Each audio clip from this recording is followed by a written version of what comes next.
straight out of science fiction, but never before seen in an actual war. It was the moment a man surrendered to a machine. The man was Ruslan Anitin, a 30-year-old who was conscripted into Russia's army before being thrown into the Bakhmut meat grinder. The machine was a small quadcopter of the kind typically used to film weddings, flown by soldiers of Ukraine's 92nd Mechanized Brigade. They had spent hours dropping bombs on Anitin and his squad until he finally threw up his hands and begged for mercy. Extraordinary footage showed how the drone's controllers dropped instructions to Anitin, who then followed the craft across no man's land to Ukrainian lines, where he surrendered.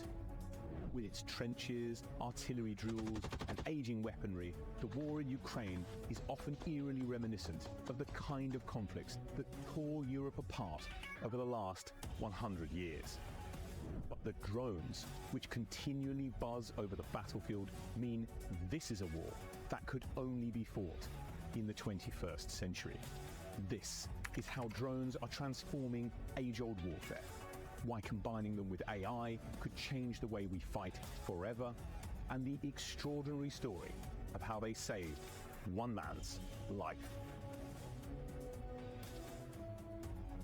When Vladimir Putin began his war in Ukraine, Ruslan Anitin, a young father and off-license manager from a small village close to the Latvian border, never thought it would affect him.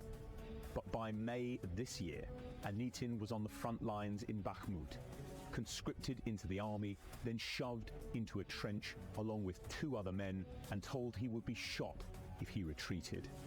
It was then that the drones came for him. In an account given to the Wall Street Journal, Anitin said small quadcopters spent hours spying on him and his comrades, directing mortar and artillery fire onto their positions. Larger drones also dropped grenades, badly maiming the 2 other men who ultimately took their own lives when they realized that no help was coming for them.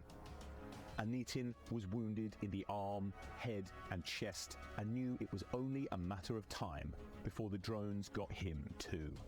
With no other way out, he threw up his hands in surrender. The drone's controller took pity, and instead of dropping a bomb, he dropped instructions for Anitin to follow. Over the next several hours, a series of drones guided the zombified soldier across an apocalyptic no man's land as his own comrades tried to shell and shoot him. At last, he made it to a Ukrainian trench, which he crawled inside to be taken prisoner. It was a moment that could not have happened at any other time in history. Drones have been used as far back as the Second World War and were a constant and controversial part of America's wars in the Middle East. But the drones of the past